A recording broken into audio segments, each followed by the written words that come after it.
You want to stick around and watch this. Get it? I'm starting to really nail down these dad jokes. What's going on, familia? Welcome back to the channel, and if it's your first time here, my name's Aaron Martinez, otherwise known as Mr. Martinez.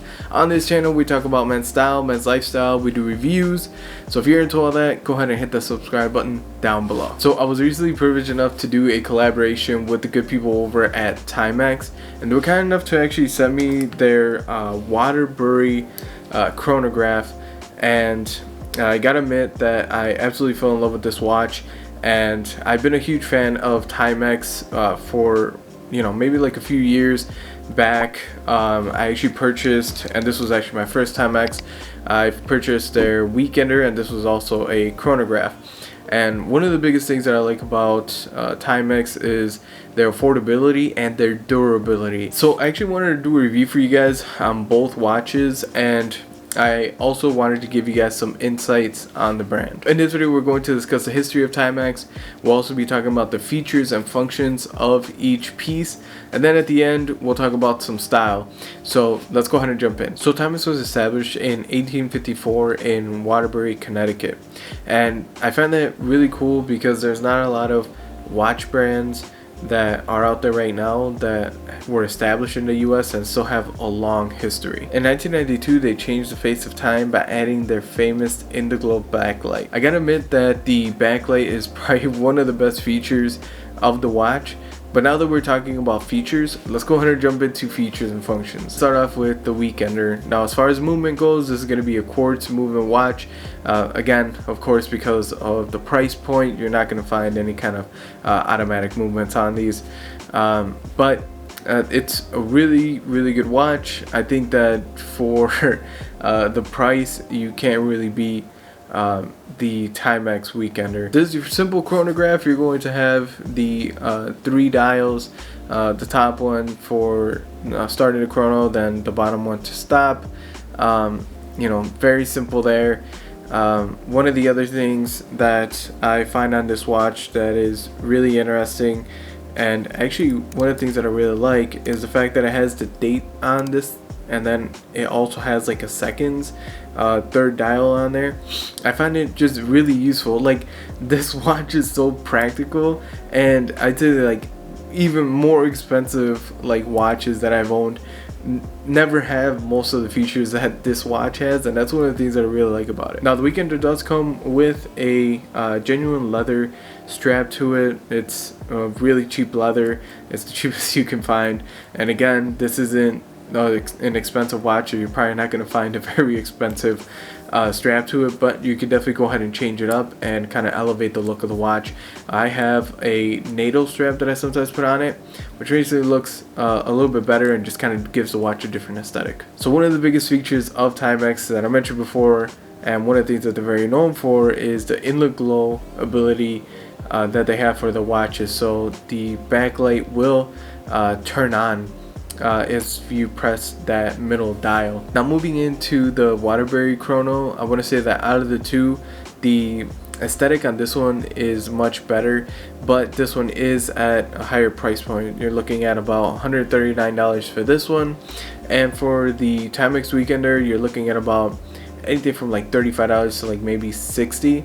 So because of that gap price point, you're gonna have a little bit of a better feature to this watch as opposed to the other. Now, the Waterbury might be a little bit more expensive, but the features on this watch aren't that much better than the Weekender, which I find a little bit weird. The thing that really sticks out to me, and the thing that I think that they might be marking it up for, is the strap.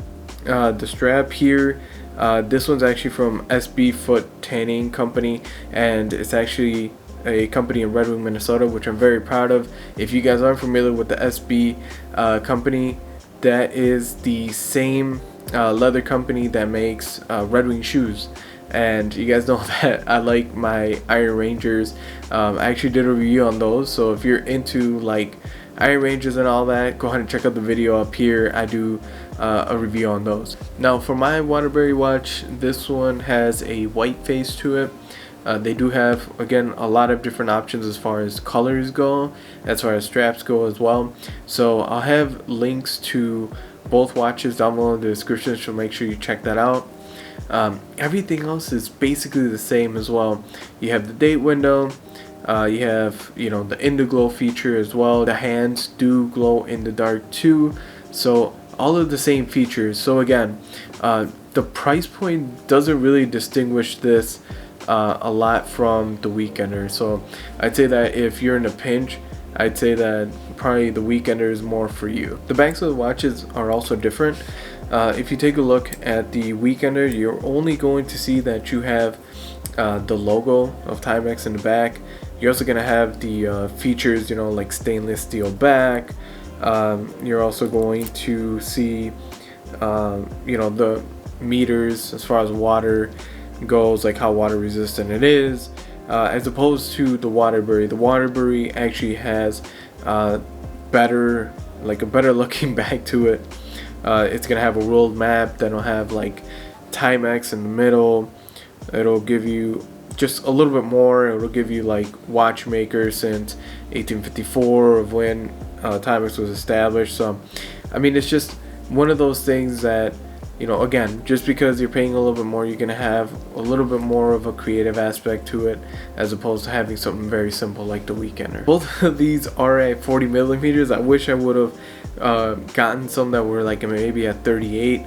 I have very small wrists, so sometimes these look a little bit big, but I still enjoy them, and because they are a little bit thicker as well, it makes it even look bigger on your wrist. So that's just something to think about. Since both of these watches are really casual, I probably wouldn't go anything more formal than wearing like a full suit.